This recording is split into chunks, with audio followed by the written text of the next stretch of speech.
Hello everyone र guys आज म तपाईहरुले नै गर्नुभएको कमेन्टको चाहिँ म रिप्लाई दिन गइरहेको छु है। सो एकजना साथीले चाहिँ सोध्नु भएको थियो सेकेन्डरी मार्केटमा चाहिँ कसरी बाई एन्ड सेल गर्ने हैन, कुन पोइन्टमा बाई गर्ने कुन पोइन्टमा सेल गर्ने हामीले कसरी थाहा पाउने कसरी गर्ने भनेर सोध्नु भएको थियो है त। सो त्यसैको चाहिँ म रिप्लाई गरेर एउटा भिडियो बनाइदिन्छु भनेर सोचिरहेको थिएँ र आज मैले बनाइरहेको छु है। सो भिडियो तपाईले लास्टसम्म हेर्नु होला, तपाईहरुलाई पनि मैले जानेको कुराहरु शेयर गर्नेछु, त्यसबाट केही नलेज हुन सक्छ है त। र गाइज आज हामी हेर्दै छौं कसरी चाहिँ हामी सेकेन्डरी मार्केटमा चाहिँ बाई गर्ने त हैन, कुन कुन लेभलमा कस्तो कस्तो कुराहरु भयो भने हामी बाई गर्ने र कस्तो कुरा हुँदाखेरि चाहिँ हामीले सेल गर्ने त है त। हामीलाई ट्रेडिङमा अथवा इन्भेस्टमेन्टमा जान्नुपर्ने कुरा यही त हो नि, बाई र सेल हैन। हामीले बाई गर्ने पोइन्टहरु थाहा हुनु पर्यो र सेल गर्ने पोइन्टहरु थाहा हुनु पर्यो। यति कुरा जान्यो भने चाहिँ हामीले त्यसमा फोकस भयो भने चाहिँ अनि अलिकति हामीले रिटर्नहरु जेनेरेट गर्न सकिन्छ मार्केटबाट है त। अब त्यो कसरी गर्ने त भन्दाखेरि चाहिँ हामीले सुरुमा हेर्दाखेरि चाहिँ सजिलो जस्तो लाग्छ, बट त्यसलाई चाहिँ हामीले एकदमै प्र्याक्टिस गर्नुपर्ने हुन्छ है त। सो गाइज अब इन्ट्री भन्दाखेरि चाहिँ कसरी हामीले इन्ट्री गर्न सकिन्छ भन्दाखेरि चाहिँ एउटा ब्रेकआउटबाट इन्ट्री गर्न सकिन्छ है त। अब ब्रेकआउटमा के हुन्छ भन्दाखेरि चाहिँ दुईटा स्ट्र्याटेजी हुन्छ है त। फर्स्ट स्ट्र्याटेजी भनेको चाहिँ एउटा कन्टिन्युअस ब्रेकआउट स्ट्र्याटेजी हुन्छ त। एउटा ट्रेन्ड अप ट्रेन्डमा गइरहेछ र त्यसमा एउटा कन्सोलिडेसन भएर फेरि त्यसलाई ब्रेकआउट गरेर जान्छ भने त्यसलाई breakout strategy continuous breakout strategy भन्छ है त। अर्को भनेको एउटा रिभर्सल ब्रेकआउट स्ट्र्याटेजी। रिभर्सल भनेको चाहिँ एउटा ट्रेन्ड गइरहेछ मास्तिर, मार्केट तल डाउन भयो र त्यसपछि फेरि त्यसको बाई पोइन्टहरुमा आयो, मुभिङ एभरेज 50 डेजको मुभिङ एभरेज 200 डेजको मुभिङ एभरेज छेउछाउ आयो र फेरि घुम्दैछ मार्केट हैन। फेरि त्यहाँ सानो ब्रेकआउट सानो कन्सोलिडेसन गरेर ब्रेकआउट दिन्छ भने फेरि त्यहाँ पनि हामी बाई गर्न सकिन्छ। त्यसलाई भन्छ रिभर्सल ब्रेकआउट स्ट्र्याटेजी है त। एउटा कन्टिन्युअस ब्रेकआउट स्ट्र्याटेजी भयो त। अर्को ब्रेकआउट भनेको चाहिँ तपाईको एकदमै डाउन भयो मार्केट, एकदम बियरिश भइरहेछ, 200 डेज मुभिङ एभरेज भन्दा पनि तल छ मार्केट र त्यहाँ एउटा तपाईको रेन्ज बनाइरहेछ है त। त्यो रेन्जलाई ब्रेक गर्यो भने पनि रिभर्सल, त्यो भनेको चाहिँ पुरै ट्रेन्ड रिभर्सल को एउटा इन्डिकेसन दिन्छ है त। त्योबाट पनि हामीले इन्टर गर्न सकिन्छ। एउटा इन्ट्री पोइन्टहरु त्यो भयो त। अर्को भनेको चाहिँ तपाईको अब एक्जिटहरु कहाँ गर्ने, यो कुराहरु सबै चाहिँ आज हामी भिडियोमा हेर्ने छौं है त। सो गाइज अहिले नै गरेर तपाईले सब्स्क्राइब लाइक शेयर एभ्रीथिङ गर्नु होला गाइज। सो है त, कसैले अलिकति बुझेर ट्रेड गर्नु खोज्दैछ भने चाहिँ उहाँहरुको लागि नि हेल्प हुन्छ र तपाईले हेर्नुहुँदैछ भने चाहिँ तपाईहरुलाई पनि हेल्प हुन सक्छ है त। र गाइज म तपाईहरुलाई चाहिँ सुरुमा देखाउँदै छु के भन्दाखेरि चाहिँ हामीले कसरी इन्ट्री गर्ने त है त। कन्टिन्युअस ब्रेकआउटबाट कसरी इन्ट्री गर्ने त भन्ने कुराहरु फर्स्टमा हेरौँ है त। कन्टिन्युअस ब्रेकआउट भनेको के हो भन्दाखेरि चाहिँ तपाईलाई म एउटा सानो एक्जाम्पल सुध गरेर देखाइदिन्छु है त। जस्तै एउटा म स्टकबाटै तपाईलाई देखाइदिन्छु है त। क्लियरली हामीले त्यो हुन्छ है त। एकदम स्टकबाटै हामीले हेर्यो भने चाहिँ अलिकति अझ सजिलोसँगले सिकिन्छ है त।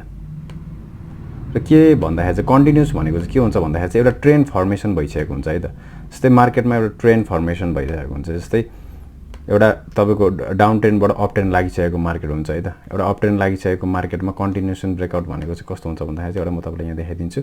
यसरी अप ट्रेन्ड हायर लो बनाएर तपाईको ड्र डाउन पनि धेरै भएको हुँदैन है त। ड्र डाउन भनेको यसरी धेरै तल झरेको हुँदैन। एउटा सानो रेन्ज बनाएर चाहिँ तपाईको एउटा रेक्टेंगल जस्तो रेन्ज बनाउँछ हैन, एउटा रेक्टेंगल बनाउँछ है, एउटा रेक्टेंगल बनाउँछ र फेरि यहाँ ब्रेकआउट गर्छ। हो यो बेलामा हामी इन्टर हुन सकिन्छ है त। यो बेलामा इन्टर हुन सकिन्छ अथवा रिटेस्ट कुर्ने भन्दा पनि यस्तो स्ट्रङ ट्रेन्डमा चाहिँ हामीले ब्रेकआउटमै इन्ट्री गर्यो भने राम्रो हुन्छ, किनभने रिटेस्ट नहुन पनि सक्छ है त। सो फर्स्टमा हामी के गर्न सकिन्छ, ब्रेकआउटमा हामी इन्टर गर्ने, यसलाई भन्छ कन्टिन्युअस ब्रेकआउट। यसमा यसरी चाहिँ हामी इन्टर एउटा रेन्ज बनाउँछ मार्केट मुभ गर्दाखेरि है त। मार्केट मुभ गर्दाखेरि रेन्ज बनाउँदै जाने, त्यो रेन्ज ब्रेकआउट हुनुसाथ हामी सो त्यही भएर एकदमै यस्तो स्ट्र्याटेजीहरुमा यस्तो ट्रेडिङहरु गर्दाखेरि चाहिँ हामी एकदमै अलर्ट हुनुपर्छ। मार्केटमा ब्रेकआउट भएको बेलामा हामी इन्टर गर्नुपर्ने हुन्छ। सो बेला-बेलामा हेर्नुपर्ने हुन्छ है त। हामी ब्रेकआउट कन्टिन्युअस ब्रेकआउटमा यहाँ इन्ट्री गर्यो है त। हो यसरी नै हामीले इन्टर गर्दै जाने हो। जस्तै यहाँ छुट्यो भने तपाईको फेरि अर्को कन्टिन्युअस ब्रेकआउटमा हामीले यहाँ इन्ट्री गर्न सकिन्छ, यो लेभलतिर इन्ट्री गर्न सकिन्छ, यो लेभलमा इन्ट्री गर्न सकिन्छ, यो लेभलमा इन्ट्री गर्न सकिन्छ हैन। फेरि तपाईको यहाँ पनि छुट्यो रे हैन, कन्टिन्युअस ब्रेकआउटमा तपाईको के हुन्छ भन्दाखेरि चाहिँ यो लेभलमा इन्ट्री गर्न सक्नुहुन्छ, यहाँ ब्रेकआउट भयो यो लेभलमा इन्ट्री गर्न सक्नुहुन्छ। हाम्रो स्टप लस यो पनि हुन्छ हैन। फेरि तपाईले यहाँ जानुभयो है, यो लेभलमा इन्ट्री गर्न सक्नुहुन्छ, फेरि यहाँ जानुभयो यो लेभलमा इन्ट्री गर्न सक्नुहुन्छ है त। बट तपाईहरुलाई म भन्छु बेस्ट स्ट्र्याटेजी कन्टिन्युअस ब्रेकआउट भनेको चाहिँ हामीले इन्ट्री भनेको चाहिँ एकदमै तल बेसमा गर्यो भने मात्रै हामीलाई राम्रो रिटर्न हुन्छ है त। माथि यतातिर रिटर्न गर्यो भने चाहिँ रिटर्न नहुन सक्छ, किनभने यस्तो तपाईको स्ट्रेन्थ नआउन सक्छ स्टक्सहरुमा है त। सो हामीले यस्तै फर्स्ट सेकेन्ड स्टेपतिर हामीले इन्टर गरिसकेको हुनु पर्यो है त। सो त्यो भयो भने चाहिँ हामीले राम्रो रिटर्न यसरी जेनेरेट गर्न सकिन्छ हामीले कन्टिन्युअस ब्रेकआउटबाट। सो हामीले तपाईले बुझ्नु भयो त। यो स्ट्र्याटेजीमा हामी इन्टर कहाँ गर्ने भन्दाखेरि चाहिँ जब एउटा रेन्ज बनाउँछ नि, तपाईले चार्टहरु हेर्दाखेरि एउटा रेन्ज बनाइरा हुन्छ नि यसरी, पुरै ड्र डाउन भएको होइन, जस्ट एउटा तपाईँको रेक्टेङ्गल रेन्ज बनाएर हुन्छ क्या है। यसलाई कन्टिन्युसली तपाईँको एउटा सानो रेन्ज बनाएर तपाईँको कन्टिन्युसली ब्रेकआउट हुँदै जान्छ है त। हो यो भनेको चाहिँ हामीले अप ट्रेन्डमा यसरी इन्टर हुन सकिन्छ है त। अब हामी एक्जिट कहाँ गर्ने त भन्नुहुन्छ भने चाहिँ एक्जिट, अब एक्जिट हेरौँ है त। एक्जिट हेर्दाखेरि चाहिँ यो कन्टिन्युस ब्रेकआउटमा हामी कसरी एक्जिट हुन सकिन्छ भन्दाखेरि चाहिँ फर्स्ट भनेको चाहिँ तपाईँ एउटा यो ट्रेन्डको एउटा ट्रेन्ड लाइन तान्नुहोस् है त। एउटा ट्रेन्ड लाइन तान्नुहोस्, जस्तै यो ट्रेन्ड भइरहेछ भने यहाँ तपाईँ इन्टर हुनुभयो भने यसले कस्तो बनाउँछ त प्याटर्नहरू है त।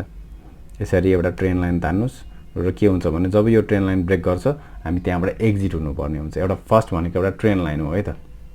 अर्को भनेको के हो भन्दाखेरि बुझ्नु पनि होइन, तपाईँले ट्रेन्ड लाइन एउटा ब्रेक भएपछि चाहिँ हामी त्यहाँबाट एक्जिट हुनुपर्ने हुन्छ, किनभने ट्रेन्ड लाइन ब्रेक हुने बित्तिकै के गर्छ त्यसले त्यो एउटा कन्टिन्युस प्याटर्न चाहिँ त्यसको ब्रेक भएको हुन्छ है त। त्यसपछि अर्को प्याटर्नहरू यसले बनाउन थाल्छ।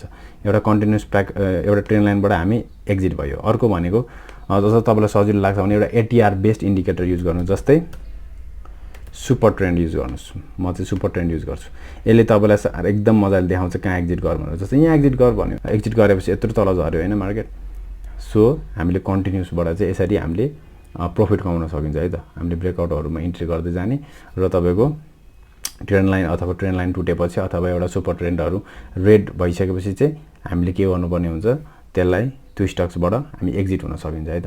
यसलाई भन्छ हाम्रो कन्टिन्युस ब्रेकआउट स्ट्राटेजी। नाउ अब हामी के हेर्ने, एउटा कन्टिन्युस तपाईँले बुझ्नुभयो होइन। बुझ्नुभयो भने तपाईँले यस मैले बुझेँ भनेर लेख्नु है त तल कमेन्टमा। र तपाईँहरूलाई अझै कुन कुरा जान्नु मन लागेको छ तपाईँले कमेन्टमा भन्न सक्नुहुन्छ। म तपाईँलाई यसरी नै भिडियोजहरूबाट मैले जानेको कुराहरू चाहिँ सेयर गर्छु है त।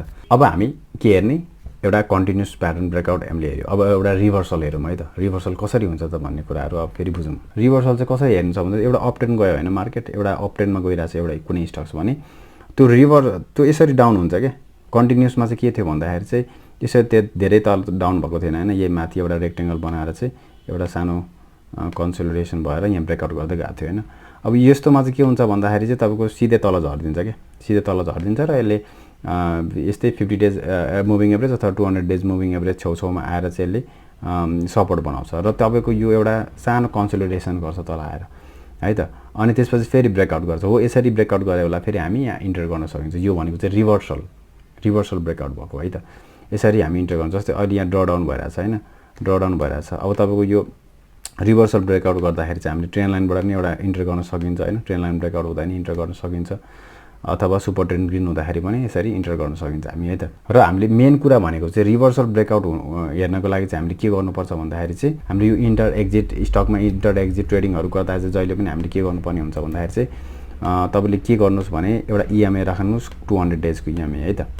200 डेजको इएमआई राखेपछि के हुन्छ भन्दाखेरि चाहिँ त्योभन्दा मुनि छ भने चाहिँ जहिले पनि प्राइस एकदम स्ट्रेन्थ कम हुन्छ है त। माथि जाने स्ट्रेन्थ कम हुन्छ 200 डेज मुभिङ एभरेजभन्दा मुनि छ भने, र 200 डेज मुभिङ एभरेजभन्दा माथि प्राइस छ भने त्यसको स्ट्रेन्थ के हुन्छ, माथि जाने प्रोबाबिलिटी धेरै हुन्छ है त। सो तपाईँले त्यो लगाएर गर्नुभयो भने हामीलाई अझ सजिलो भइदिन्छ है त। जस्तै यहाँ त के भएको थियो, माथि गएको थियो र तल झरेर यो तपाईँको कन्सोलिडेसन भइरहेको छ। फेरि यसलाई रिभर्सल ब्रेकआउट, यो कन्टिन्युस प्याटर्नमा तपाईँको तल झरेर के भयो त भन्दाखेरि चाहिँ फेरि रिभर्स भयो है त। रिभर्स भएर फेरि मार्केट माथि गयो। सो यसरी नै जान्छ है त। अब यो हेर्नुपर्ने हुन्छ कहाँ बा यो फेरि तल आउने हो होइन, तल आउने हो कि हेर्नुपर्ने हुन्छ। फेरि तपाईँको यो तल आएर फेरि रिभर्स भएर सुपर ट्रेन्ड रेड भएर फेरि ग्रिन भइदियो भने हामीले के गर्न सकिन्छ, त्यहाँबाट पनि फेरि इन्टर गर्न सकिन्छ है त। र अर्को एउटा रिभर्सल हेरौँ हामी है। अर्को एउटा इक्जाम्पल हेर्दा सब छिमेक लघु वित्तको तपाईँको यो 2020 मार्चमा है यत्रो ड्र डाउन भएको थियो नि। अब यो भनेको चाहिँ अपर्च्युनिटी हुन्छ है त। रिभर्सल ट्रेड त्यसलाई भनिन्छ है त। ठ्याक्कै के हुन्छ भन्दा चाहिँ एकदम धेरै ड्र डाउन भयो र त्यो तपाईँको 200 डेज मुभिङ एभरेजभन्दा माथि छ भने चाहिँ अझ के हुन्छ भन्दा त्यो स्टक एकदम माथि जाने चान्स हुन्छ है त। सिधै तल आयो र तपाईँको ड्र डाउन भएर यो ब्रेकआउट गरेर ग्रिन भइदियो है त। सुपर ट्रेन्डलाई हेर्नुहोस्, फेरि तपाईँले यसलाई ट्रेल गरेर यहाँसम्म तपाईँले प्रफिट कमाउन सक्नुहुन्छ। सो यसरी चाहिँ हामीले रिभर्सल ट्रेडहरू हामीले गर्नुपर्ने हुन्छ है त। र तपाईँको अर्को एउटा रिभर्सल ट्रेड भनेको चाहिँ पुरै बियरिश ट्रेन्डबाट अप ट्रेन्डमा जाने बेलामा है त। त्यो बेलामा तपाईँको हेर्नुपर्ने हुन्छ यो 200 डेज मुभिङ एभरेजभन्दा डाउन भइरहेको हुन्छ मार्केट है त। एकदमै तल डाउन भइरहेको हुन्छ मार्केट। र तपाईँको के हुन्छ भन्दाखेरि चाहिँ जुन बेला तपाईँको यो ट्रेन्ड लाइन ब्रेक गर्छ है, यो ट्रेन्ड लाइन ब्रेक हुन्छ नि जुन बेला तपाईँको ट्रेन्ड लाइन अथवा तपाईँको यो 200 डेज मुभिङ एभरेज हुन्छ नि, यो पनि एउटा ट्रेन्ड लाइनको काम गर्छ है त। यसलाई ब्रेक गरेपछि चाहिँ के हुन्छ भन्दाखेरि चाहिँ एउटा मुभमेन्ट आउँछ मास्तिर जाने है त। सो त्योबाट पनि हामीले इन्टर गर्न सकिन्छ है त। यहाँ तपाईँले हेर्न सक्नुहुन्छ यो ब्रेकआउट भइसकेपछि के भयो त, एउटा सब्सटेन्सियल मुभ आयो मास्तिर है त। त्यसरी पनि हामीले रिभर्सल ट्रेडहरु हामीले गर्न सकिन्छ है त। त्यही भएर हेर्नुस् तपाईले जुन पनि ट्रेड गर्दाखेरि स्टप लस चाहिँ लाग्नै पर्छ हैन, किनभने सबै तपाईको ट्रेडिङहरु राइट हुँदैन। राइट भयो भने त किन चाहियो र हैन, मान्छेले जति पनि पैसा कमाउँछ नि यहाँबाट।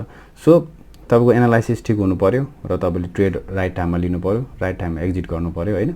हो त्यसरी चाहिँ हामीले कन्सिस्टेन्ट भएर चाहिँ मार्केटमा बस्नु पर्ने हुन्छ है त। अब कन्सिस्टेन्ट हुने बेलामा तपाईको लसेस पनि हुन्छ, प्रफिट पनि हुन्छ, एभ्रीथिङ हुन्छ हैन। बट त्यसलाई हामीले म्यानेज गर्नु पर्यो। लसेस धेरै हुन दिनु भएन, प्रफिट चाहिँ हामीले धेरै बनाउनु पर्ने हुन्छ है त। त्यही भएर हामीले जहिले पनि, र तपाईहरुलाई भन्छु म, जहिले पनि ट्रेडिङहरु गर्नु छ भने चाहिँ कहिले पनि यो मुनितिर नगर्नु है। यो 200 डेज मुभिङ एभरेज मुनितिर गर्नु छ भने पनि तपाईको यहाँ तपाईको राम्रो एउटा साइन आयो भने के हुन्छ भने 200 डेज छेउछाउमा आउने बित्तिकै तपाईले सेल गरिदिहाल्नु, किनभने यो भनेको स्ट्रङ रेजिस्टेन्स जोन हुन्छ है त बियर मार्केटमा। र यो यहाँबाट सबको आइहाल्छ, सप्लाई आइहाल्छ। जस्तो तपाईले यहाँ हेर्न सक्नुहुन्छ, यहाँबाट यहाँ जान्छ, यहाँ सप्लाई आइहाल्छ। यहाँबाट अलिकति माथि जान्छ 200 डेजबाट सप्लाई आइहाल्छ। यहाँबाट अलिकति जान्छ 200 डेजबाट सप्लाई आइहाल्छ। जुन दिन यो ब्रेक गरेर माथि जान्छ नि हैन, माथि गइसकेपछि चाहिँ अब तपाईं ढुक्क हुनुस् कि अब तपाईले सानो ब्रेकआउटहरु कतै देख्नुहुन्छ भने हैन। जस्तै यो लेभलमा ब्रेकआउट भएको थियो एउटा हैन, यो लेभलमा ब्रेकआउट भएको थियो। अब यतातिर तपाईले छिर्न सक्नुहुन्छ हैन, यो लेभलमा ब्रेकआउट भएको थियो। यो भइसकेपछि ब्रेकआउटहरु तपाईको के हुन्छ, फेल हुने चान्स कम हुन्छ है त। 200 डेज मुभिङ एभरेज माथि छ भने चाहिँ यो ब्रेकआउटमा हेर्न सक्नुहुन्छ, यो ब्रेकआउटमा हैन हामीले प्रफिट बनाए नि मास्तिर हैन। जुनै ब्रेकआउट पनि हाम्रो यहाँ के भइरहेछ, फेल भएको छैन है त यो ब्रेकआउटमा है। यसरी हामीले ट्रेल गर्न सकिन्छ है त। यसरी हामीले ट्रेल गर्दै गर्दै जान सकिन्छ। ल हेर्नु त, ब्रेकआउटहरु फेल भएको छैन नि है। सो जहिले पनि हामीले ट्रेडिङहरु गर्दाखेरि चाहिँ 200 डेज मुभिङ एभरेज भन्दा माथि कुन कुन स्टक्सहरु छ, त्यो स्टक्सहरुमा चाहिँ यदि रिभर्सलहरु भइराछ कि हैन, रिभर्सल डाउन भइराछ कि बाय कन्टिन्युसन भइराछ कि है, त्यही लेभलमा तपाईको खेलिराछ कि त्यो ब्रेकआउट हुने बित्तिकै फेरि हामी इन्टर हुन सकिन्छ है त। So guys, thank you for watching this. अरु पनि कुराहरु बुझ्नु मन छ भने चाहिँ तपाईले कमेन्ट गर्नु होला, त्यसको म भिडियो बनाउने छु है आगामी भिडियोजहरुमा चाहिँ।